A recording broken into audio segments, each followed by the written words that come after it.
Check this out. I know you have always dreamed of performing in Carnegie Hall, so I think this 2023 to 2024 season at Sound Espressivo will be perfect for you. As a platform, we host live online auditions so you can share your music with the entire world. Then we send you to incredible in-person venues like Carnegie Hall so you can perform solo, as a duo, as an ensemble, and with orchestra. This year we have a total of 4 gala events at Carnegie Hall, as well as 4 different opportunities to perform with orchestras in the US, in the Czech Republic, and even in Egypt. We want to help you fulfill your musical dreams. Go to soundespressivocompetition.com to check out our season and to apply.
Bravo! That was fantastic, Robert.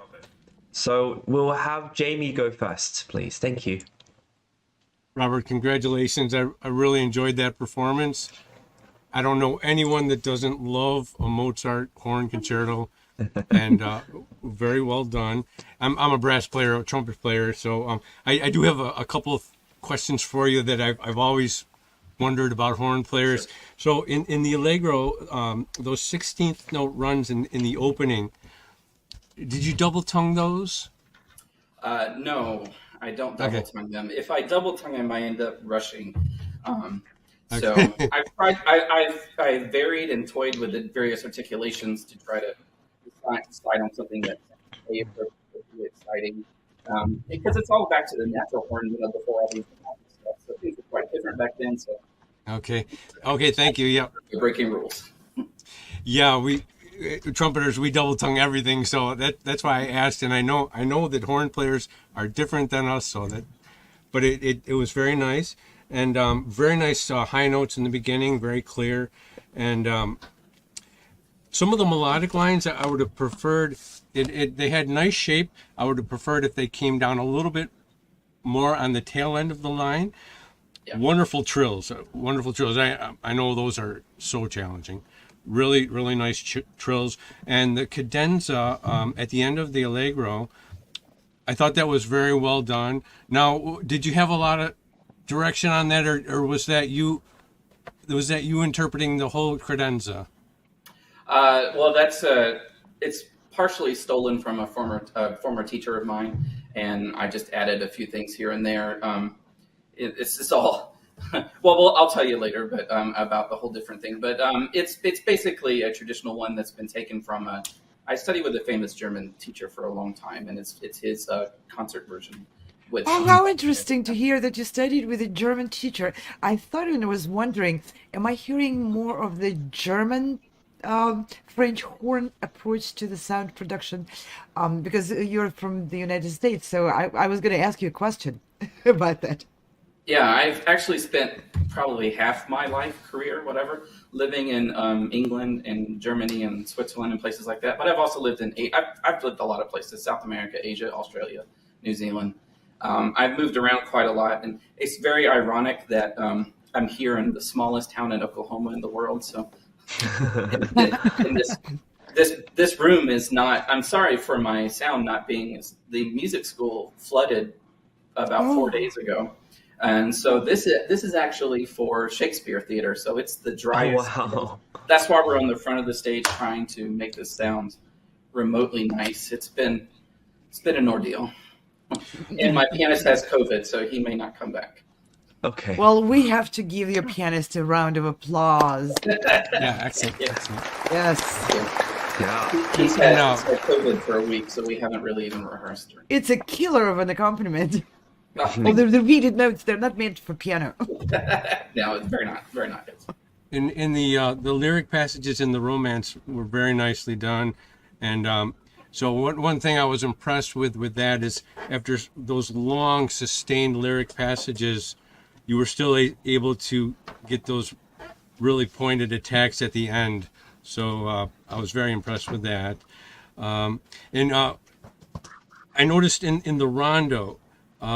The melody that appears multiple times, the second time and then every time after that was better than the first, which tells me that your endurance is very good because you sounded better as you went, and so that was very well done, and the flexibility with those octave slurs very nice, and one thing I have a question. I work with a lot of French horn players that refuse to stand up for anything.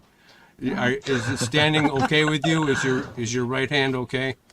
The way I play and the way I teach is the upper part of the body is exactly the same. So it doesn't matter if my legs are bent or not. But actually, if you stand up, you have fuller use of your air and you can play a lot better, to be honest with you. So, is your right hand is okay like that? Yeah, nothing should change from the waist up. Nothing should change. It should be exactly the same at all times. Okay, thanks. I'm going to use that. I'm going to quote you on it. But congratulations. Thank you for playing. Thank you very much. I appreciate it. Thank you. For those of you who don't know, it's funny you mentioned endurance because for those of you who don't know horns literature, Mozart 4 is the endurance concerto. It's actually the most taxing on the face. Oh, yeah. Wow. With all the past notes and articulation involved, it's a killer. Okay, Nicole.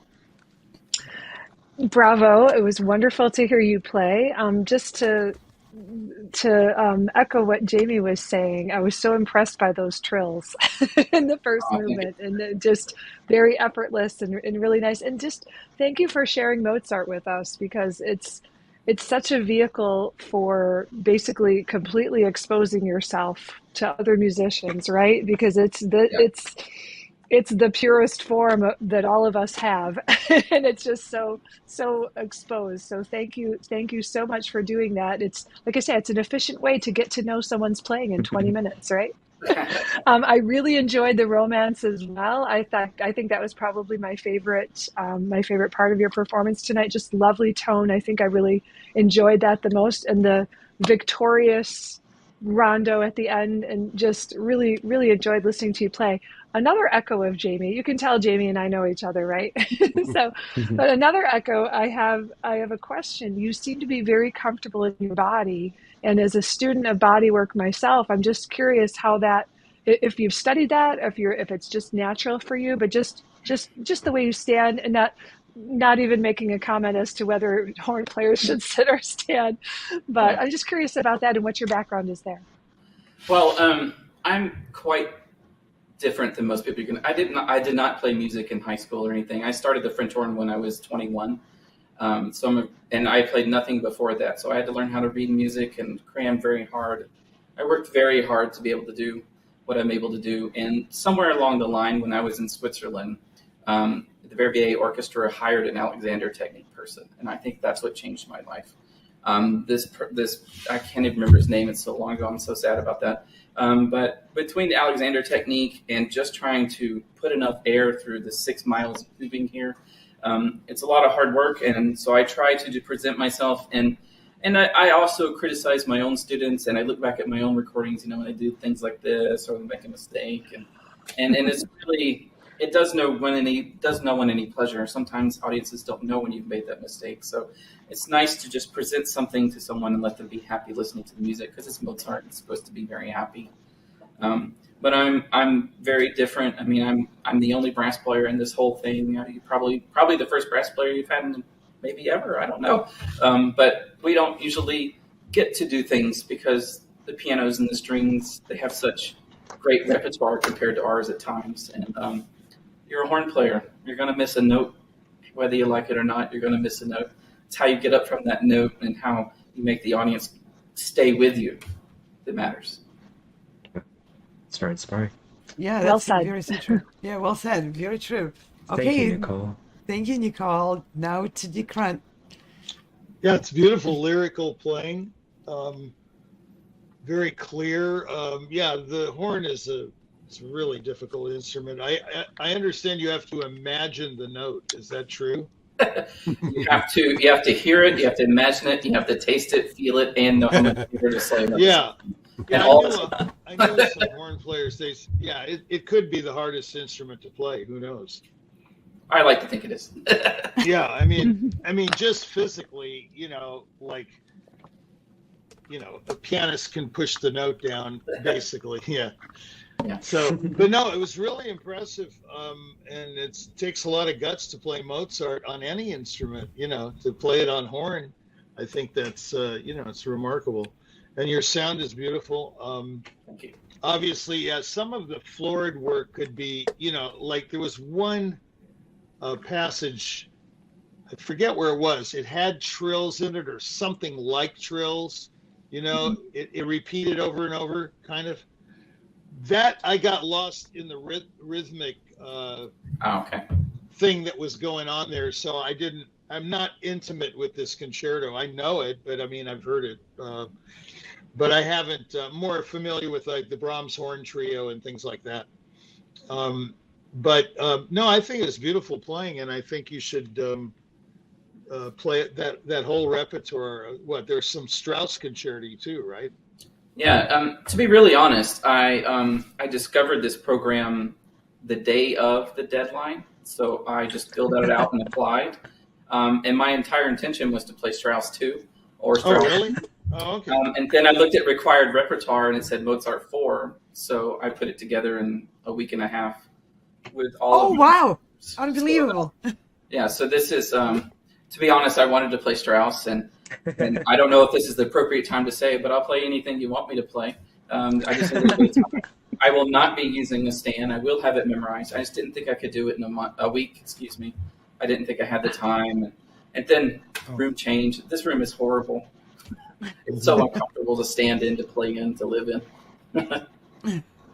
Yeah, it's a difficult situation with horn in general.